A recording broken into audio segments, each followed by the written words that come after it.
नमस्कार दोस्तों, जय श्री राम, हर हर महादेव। भक्त और भगवान की सच्ची कहानी। आज के इस आर्टिकल में हम आपको भक्त और भगवान की एक ऐसी कहानी बताने जा रहे हैं जो कि एक निस्वार्थ भाव के एक भक्त जो कि भगवान शंकर की एक यात्रा के दौरान घटित हुई। अक्सर कहा जाता है कि भक्त के बस में भगवान होते हैं, भक्त के चारों तरफ हवा की तरह भगवान भी होते हैं। एक नगर में भगवान शिव का मंदिर था। उसी नगर में भगवान शिव का बहुत बड़ा भक्त रहता था। दिन रात भगवान की पूजा अर्चना करता था।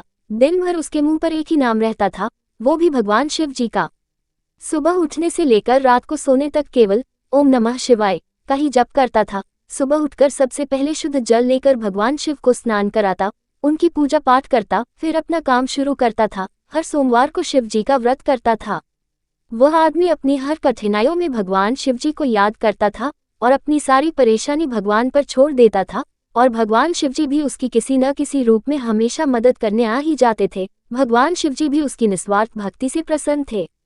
एक दिन उस भक्त के मन में शिवजी के बड़े धाम जाकर भगवान शिवजी के दर्शन करने की आशा जागी, तो उसने निर्णय किया कि वह भगवान भोलेनाथ के दर्शन करने पैदल ही जाएगा। उसने बिना देरी किए अपने कुछ कपड़े लिए और निकल पड़ा शिव धाम। भक्त भगवान शिव का नाम स्मरण करता हुआ निरंतर अपने रास्ते आगे बढ़ता जा रहा था।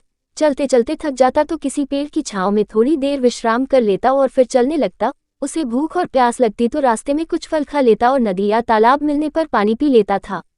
वह निरंतर भगवान के दर्शन की जिज्ञासा में आगे बढ़ता जा रहा था, लेकिन वह भटकता हुआ एक ऐसी जगह पर पहुंच गया जहां बहुत ही अकाल पड़ा हुआ था तथा दूर दूर तक कोई इंसान या जानवर भी नजर नहीं आ रहा था। उसे वहां का माहौल देखकर बड़ा अजीब लगा। उसे उस जगह पर बहुत कठिनाइयां मिली, लेकिन उसका मन विचलित नहीं हुआ, क्योंकि उसके मन में भगवान के दर्शन की लालसा थी। चलते चलते उसे बहुत जोर की भूख लगने लगी, लेकिन कहीं दूर तक कोई खाने को नहीं मिला। वह उदास होकर पेड़ की छांव में सो गया। तभी एक आदमी अपने साथ एक पोटली में कुछ फल लेकर आया और उसकी उदासी देखकर बोला, क्या हुआ भाई, इतने उदास क्यों हो? भक्त बोला, जोरों की भूख लगी है, लेकिन दूर तक कुछ नहीं मिला खाने को। तभी उस आदमी ने वह पोटली भक्त को दी और वहां से चल पड़ा।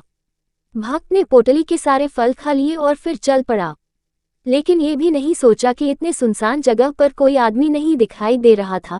तो अचानक ये फल वाला कहाँ से आ गया और अपने रास्ते चल ही रहा था कि उसे फिर जोर की प्यास लगी। उसने दूर दूर तक पानी तलाशा, लेकिन कहीं पानी नहीं मिला। अकाल जो पड़ा हुआ था, कई सालों से उस जगह बारिश नहीं हुई थी। वह पानी से तड़पता हुआ निराश होकर बैठ गया। तभी वही फल वाला आदमी अपने हाथ में पानी का कमंडल लेकर वहां आया और उसे पानी पिलाया। भक्त उसे देखकर बोला, तुम अभी मुझे फल खिलाकर गए थे और फिर पानी लेकर मेरे सामने आ गए। यहाँ पर दूर दूर तक कहीं पानी नहीं मिला और तुम कहाँ से पानी लाए? तभी उस आदमी ने जवाब दिया, सच्चे भक्तों के हमेशा भगवान साथ ही रहते हैं, उन्हें किसी प्रकार का कष्ट नहीं होने देते हैं। इतना कहकर वह आदमी कुछ दूर जाकर गायब हो गया। भक्त को समझ में आ गया कि वह आदमी कोई और नहीं भगवान शिवजी ही थे, जो मेरी मदद करने आए थे। अब वह भक्त बिना किसी परेशानी के भगवान शिवजी के धाम पर पहुंच ही गया था। कहानी से सीख। इस कहानी से हमें ये सीख मिलती है कि भगवान हमेशा भक्त के साथ खड़े रहते हैं। कई बार हमारे जीवन में बुरा समय आता है, लेकिन कुछ मुश्किलों के बाद भगवान सब ठीक कर देते हैं। भगवान परीक्षा भी उसी की लेते हैं जो ज्यादा सहनशील होता है। तभी तो कहते हैं कि भगवान जिसे प्यार करते हैं उसे मुश्किलों से रगड़कर साफ करते हैं। अगर आपको ये स्टोरी अच्छी लगी हो तो कृपया मेरे चैनल को लाइक और सब्सक्राइब करें। धन्यवाद।